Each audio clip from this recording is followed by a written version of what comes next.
Wake up everybody, no more sleeping in bed.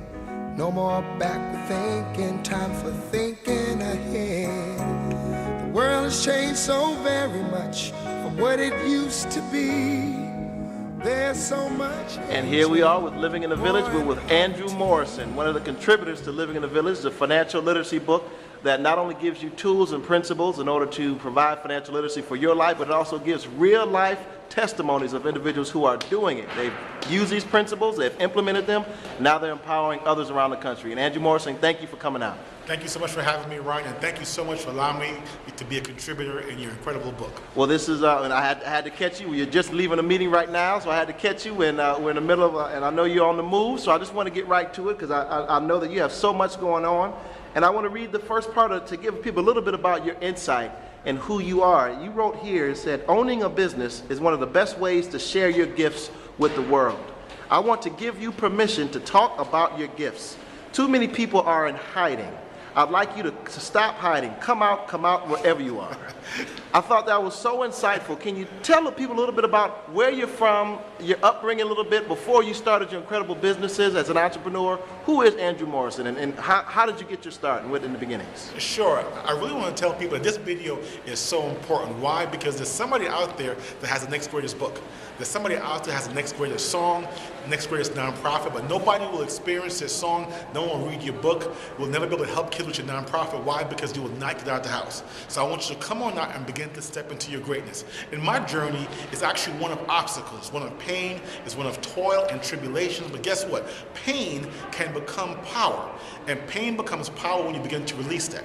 And so I grew up in Brooklyn, had an interesting upbringing, raised mostly by my grandmother, but the important thing was that I was instilled with certain principles of discipline, principles of dedication, principles of perseverance, and somebody recognized my own gifts at a very early age, and they encouraged me to go into engineering school, which where I really began to flourish. So it's really about somebody recognizing your gifts, and then you stepping up to the plate and serving more and giving more. And so now I want to skip ahead because, again, you come from modest upbringings. Right. And individuals like yourself, a lot of people who come from where you came from, don't make it to where you are. And I want to read another piece of your book here. It said, back in the late 80s, many people were saying that African Americans were not responsive to direct mail. And I proved the opposite to be the case. This was a demonstration of the concept of the power of you, declaring your expertise in a particular niche. Now, this was your company that you created that was eventually featured on Oprah as a multi-million-dollar direct marketing company. Yeah. And so you come from modest upbringings. Talk a little bit about the transition and what principles did you use to start your own entrepreneur, as an entrepreneur, your own business, and what were some of the obstacles that you faced? Well, I would say the greatest gift, and I'm using that word gift very deliberately, is the fact that I was bullied as a child. The couple of people out there who are listening right now, you've had the same experience of being constantly teased by others. When you're bullied by others, you tend to kind of expand your level of awareness. You tend not to speak a lot, but you tend to be far more aware of your surroundings. You tend to become more of an introvert. So I've developed this skill set of being, quote unquote, out of my mind. To be a good marketer, you can't be in your mind worried about your own problems. You have to be out of your mind and into the mind of your best customers. And so at a very early age, I began to experience the world through others. I began to understand what caused people to begin to pick on me. And at a very early age, I mean, when you're being bullied, the only thing I can really begin to do is to begin to forgive them. To begin to forgive, to release, forget, and then use my insight to other people's pain to help them solve their own problems. So I now fast forward that to being an entrepreneur, and so I tell people my favorite movie is Sixth Sense. The boy says he sees dead people. Well, guess what? I see problems. And there are problems all around you, and these problems speak to money. And so I'm always seeing money, but money is disguised as a problem. So that skill set enabled me to realize that more and more African Americans wanted to receive coupons in direct mail, but they weren't receiving it. So that was an untapped market. So listen carefully for people's pain, untapped market, and that's the first step toward riches. And so now you've traveled, and now fast forwarding to in your life, and I love this quote here that you left at the end. You talk about you and your wife, and you said, my wife is an emergency room physician, and she knows that what can go wrong when it comes to scuba diving. I was super receptive to the instructor's advice. I want you to listen carefully to his advice and to this advice as well. You talk about this story about scuba diving and how you just simply you have to remind others to breathe. And you've been doing this stuff all around the world. Talk a little bit about that story and what that scuba diving story has to do with individuals becoming successful, and then talk about how you've taken this as far as Nigeria and beyond. All right, great. And I really want you to go and get the book to be able to read the full story. But here's the thing, is that many people are so uptight with the problems that they face that they're not breathing. So right now, while you're watching this video, take a deep breath. Go ahead, inhale and exhale. Inhale and exhale, and begin to become still. So I'm saying to you that your future success wants to speak to you right now, but you're not listening.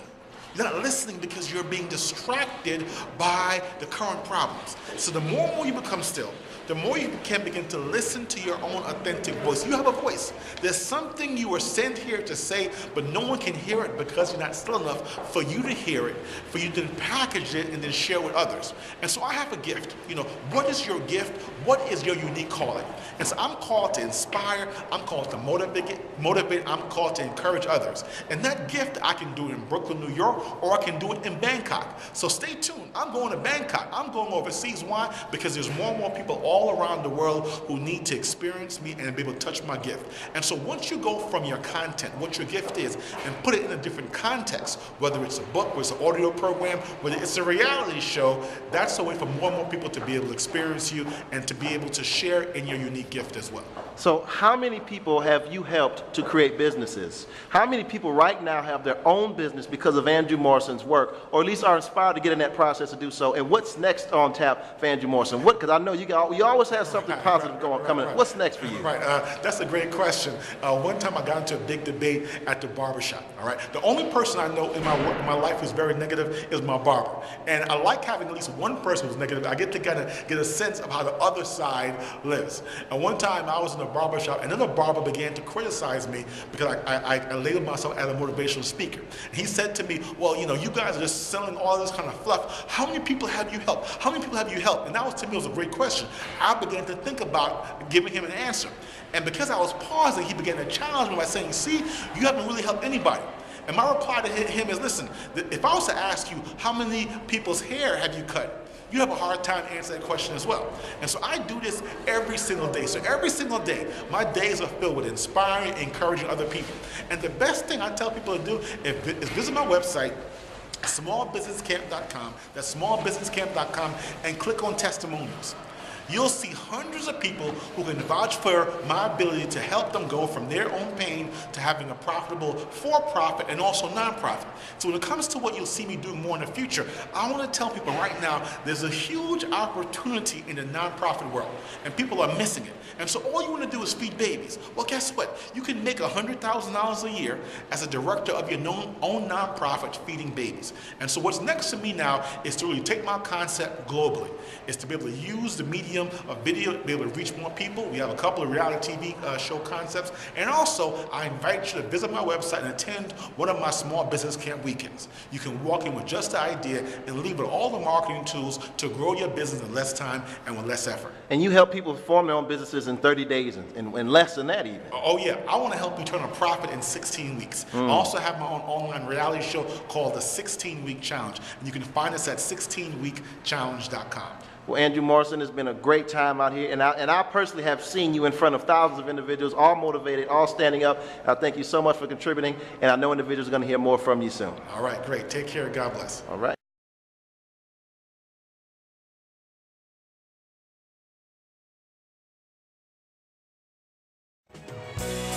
The world won't get no better if we just let it be.